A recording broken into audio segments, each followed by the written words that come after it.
What's going on, guys? Welcome back to the Countdown. My name is Ian Farmer, and thank you for listening. You know the drill. TopBoyBot.com, CTN Sports, Instagram, and TikTok.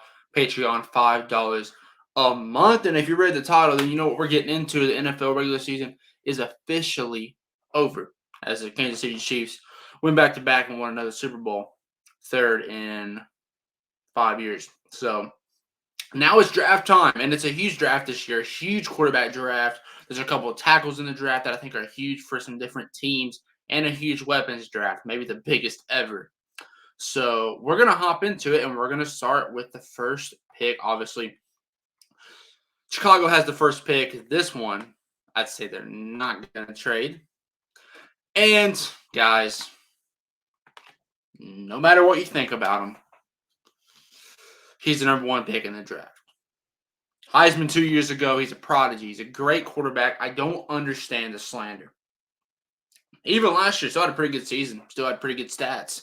I just don't see the issue in his game. There's not really an issue in his game. He's just a really good quarterback. And I think he has potential to be the best quarterback to come out of the draft since Joe Burrow, probably. So, yeah, Caleb Williams is going to go number one. For me, but Washington is up next, and this one's interesting because if you're Chicago, you got to take Caleb Williams. But now, if you're Washington, Marvin Harrison Jr. is a commander if the Commanders want him to be. Brock Bowers is a commander if they want him to be. But when was the last time Washington had a franchise quarterback? Kirk Cousins? It's been a while, longer than my team, Carolina. We're the worst situation in the league right now. I think they got to go quarterback, and obviously they're going to go Drake May, who I do have my questions about. And shout out to my boy Sam Darnold. Sam Darnold doesn't need any slander. Like, he's honestly not a bad quarterback, but he's decent. But Drake May reminds me a lot of Sam Darnold, and I just don't know how he's going to play. He could be great. He could be the best quarterback in this class. He has that type of potential. I just don't know. But we go to number 3 now, and this is New England. And once again, I mean, they're probably going because the defense isn't bad. They don't even need to draft defense, really. I mean, not that they may not need to, but offense is a bigger need. And I think they're going to either quarterback Jaden Daniels, Heisman from LSU, or they're going to go Marvin Harrison Jr. And it's tough, man, because Jaden Daniels could definitely go here. Jaden Daniels could definitely be a great quarterback in the NFL and give New England many years to come of productivity. But I think at this point, the consensus top 2 quarterbacks in the draft are already off the board. I don't know if New England wants to take potentially the third best quarterback in the class. I just don't know if they like Jaden Daniels enough. Marvin Harrison Jr. is going to be a Patriot for sure. But now we go to Arizona. And yeah, Arizona is very interesting because once again, Jaden Daniels is at their disposal, but Arizona has confirmed that Kyler Murray is going to be their franchise quarterback if he can stay healthy. So they're obviously not going to draft quarterback, and I think it comes down they could get offensive line, but I think they're going to get a weapon. I'm going to go Brock Bowers, tight end from Georgia. I think he's a much better prospect than Malik Nabers or Rome Odunze, which both those players I do really like. I just think Brock Bowers is one of the best tight end prospects ever, and I think he's going to be a lot better than Kyle Pitts, although Kyle Pitts is probably the better blocker, and he definitely more athletic, more of a end zone, red zone type of go up and get it type of guy. But I think Brock Bowers is a better catcher of the football. I think Brock Bowers will be like the next Evan Ingram. That's my comp for him, but like better. I think he'll be better than Evan Ingram. We go to Los Angeles. We're talking about the Chargers here, who just got Jim Harbaugh. So this is Jim Harbaugh's first selection in the draft in over a decade, and it's a huge one because once again, like I mentioned a million times, Bleeding Neighbors, Raul Odunze is here. But you also got a lot of tackles here. Obviously, don't need a quarterback. Justin Herbert's fine.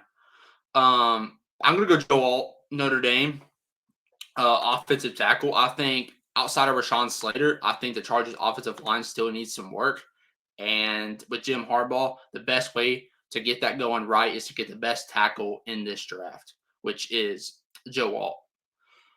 Number 6, the New York Giants. Okay, so this one right here is a tricky one because this team didn't play good last year, and the year before they made the playoffs. Not only did they win, or not only did they make the playoffs, they won the wild card and made it to the divisional round.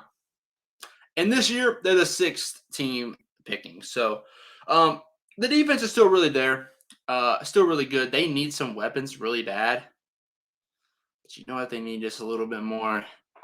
They need some quarterback play, man. I'm going to give them Jayden Daniels from LSU. Now, a Daniel Jones fan, honestly. I really am. But the way he played, he revived his career 2 seasons ago. But the way he played last year, I know he dealt with injuries.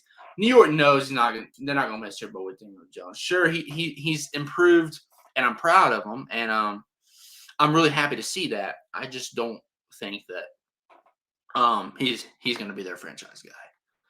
But we move on. Slow this down a little bit. I'm going to scroll down. Okay, the 7th pick is the Titans.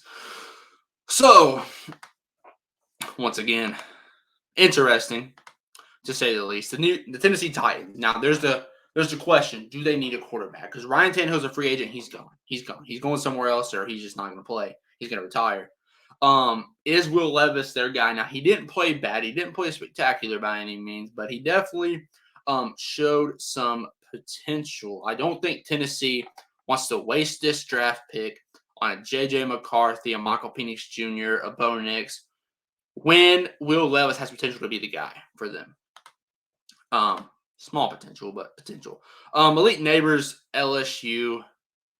No, I'm going to go Rome Odunze. Rome Odunze from Washington, my second favorite wide receiver prospect in this class. And we're going to back that up. We're going to give Atlanta Malik Neighbors, like I said, huge weapon draft. And hasn't been a defensive player taken yet. And that just speaks volumes. And I can definitely see this happening in real life.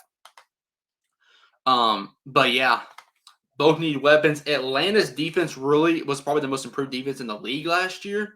Along with I think it's the best running game in the league. Tyler Alliger, Bijan Robinson, that's ridiculous. If you don't remember, Tyler Alliger had over 1,000 yards his rookie year. I mean, the guy's a running back one type of player. And the weapons are there. They need 2 things. They need a quarterback, and I think they need another weapon. They got Kyle Pitts, Drake London.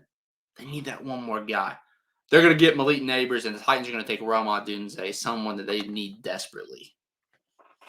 Because their best weapon is a old Robert Woods, which is, you don't want that. Shout out Robert Woods, but you don't want that.